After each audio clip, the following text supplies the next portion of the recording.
Brigadier साहब कह रहे हैं कि हमने प्राइस एनालिसिस जो है वो जो रीजन में था वो हमने करना चाहिए था, हमने ये देखना चाहिए था कि कोरोना के आने के बाद सूरत हाल पूरे खित्ते में, पूरी दुनिया में किस तरह से बदली है।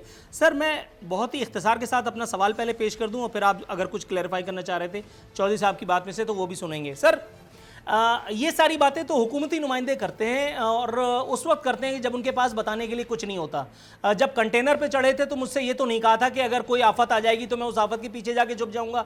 मुझे तो ये बताया था कि 90 दिन में मैं इस सरजमीन को मक्का मदीना बनाऊंगा। मुझे तो ये बताया था कि मैं इतना बड़ा इंटेलेक्चुअल हूं कि इतना बड़ा पाकिस्तान में 500 साल में ना पैदा हुआ है ना अगले 5000 साल में पैदा होगा। मुझे तो ये बताया था कि मैं इतना बड़ा सुप्रीम कमांडर हूं कि मैं अकेले पाकिस्तान को जो है वो अमेरिका को कर्जा देने के लायक बना दूंगा। मुझे तो ये बताया था कि वर्ल्ड कप इतना बड़ा एजाज है कि जिसके सामने पूरी दुनिया की काबिलियत जो है वो तेल होती है। सर, उसके बाद आकर के ये इस तरह की लैतोलाल करना, ये इस तरह की लंतरानियां सुनाना कि कोरोना आ गया और ये हो गया और पेट्रोल एक जमाने में 114 भी था। सर, 114 और 146 का फर्क मैं समझ नहीं पा रहा हूं, बहुत बुरी तरह कंफ्यूज हूं, आपसे रहनुमाई का तालिब हूं। जी, पहली बात तो ये है कि कोरोना कब इतना कोई खतरनाक हद तक पाकिस्तान में आ गया कि उसके असरात खत्म होने का नाम ही नहीं ले रहे। पाकिस्तान के अंदर लॉकडाउन कितने दिन के अंदर लिए हुआ है? बड़ा सीरियस हुआ होगा तो हफ्ता, डेढ़ हफ्ता, 2 हफ्ते के लिए आपने लॉकडाउन किया है। कब पाकिस्तान के बाजार टोटली बंद हो गए हैं, पाकिस्तान की इकोनॉमी बंद हो गई है कि आपने उस पर रख लिया? और जिन मुल्कों में बंद भी हुई उनके अंदर भी ये हालात नहीं है। मैं समझता हूँ अपनी नाअहली को आफतों के पीछे और बीमारियों के पीछे छुपाने का ये एक वतीरा है इस हुकूमत को, और मैं नहीं समझता ब्रिगेडियर साहब को उन्हें इस तरह बेल आउट करना चाहिए।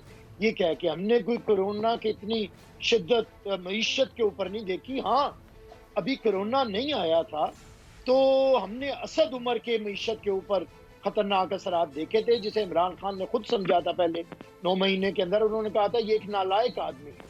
जो उनका पोस्टर बॉय था उसके बारे में इन्होंने कहा कि ये इसने सही वक्त पे सही फैसले नहीं किए और IMF के पैकेज की तरफ नहीं गए, और हम समझ नहीं सके कि इकोनॉमी को राह रास्त पे डालने के लिए हमें क्या पॉलिसी। ये ऑन रिकॉर्ड है, अभी कोरोना का नामो निशान तक नहीं था जब असद उमर को हटाया गया है।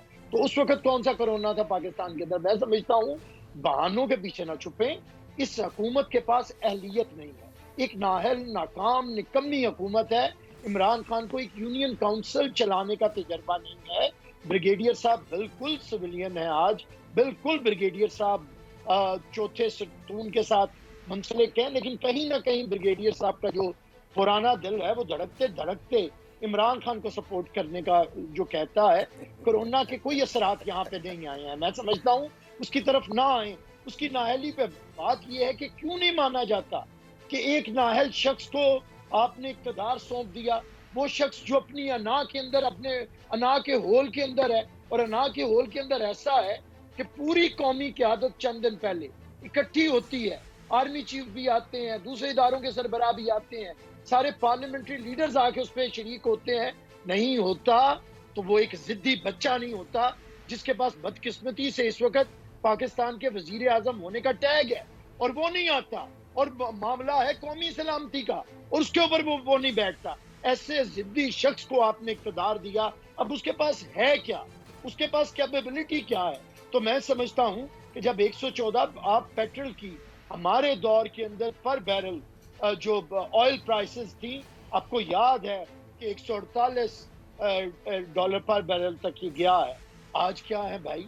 और उसके बाद, और हम कितने पे, हम 4 रुपए यूनिट पे बिजली दे रहे थे, आज ये 35 रुपए यूनिट पे दे रहा है। हमने इमदादी कीमतें बढ़ाने के बावजूद आटे की कीमत 18 रुपए थी, मियां साहब के दौर में 35-40 रुपए हुई, और आज 75 रुपए है। पीपल्स पार्टी ने अगर थोड़ी सी महंगाई हुई हालात के वजह से, और हालात भी क्या कि हमने लोगों को उनके ऊपर बढ़ाया। हमने जब किसान की इमदादी कीमतें बढ़ाई फसलों की तो फिर महंगाई बढ़ी, और उसका हमने क्या हाल किया कि हमने सब्सिडाइज किया उनके तमाम रेट्स को, उनकी तमाम बिजली को सब्सिडाइज किया उनके लिए। एक बात मुझे कर लेने दे। और उसके बाद हमने लोगों को जो बड़ी है उसकी तनख्वाहों को 150% तक बढ़ाया, पेंशन्स को 200% तक बढ़ाया, जिसमें पूरे और उसके बाद हमने तनख्वाह बढ़ाई। मैं समझता हूँ इस शख्स को अब ना खुदा के लिए, वो शख्स भी बड़ा गुनाहगार होगा जो इस वक्त किसी ना किसी तरह इमरान खान को, चाहे कामरान खान बन के या कोई और बन के,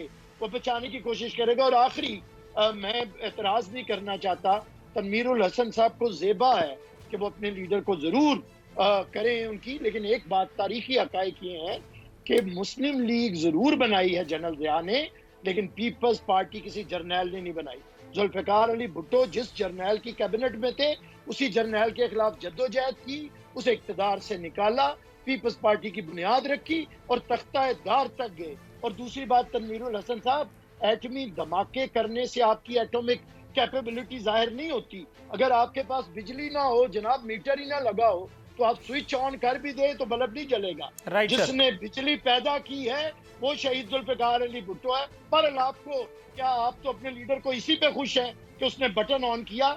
जरूर गुब्बारे में हवा भरे, इतनी ना भरे कि गुब्बारा ही फट जाए। थोड़ा सा तवक्कुफ कीजिएगा सर, वरना गुब्बारा बुरा मान जाएगा।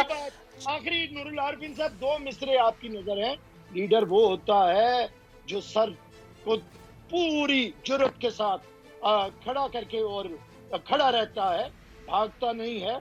मैं तो जुल्फ़िकार अली भुट्टो के बारे में इतना कहता हूँ, बाकियों का मुझे नहीं पता, कि मौसम आया तो नखलेदार पे मीर, सरे मंसूर ही का बार है।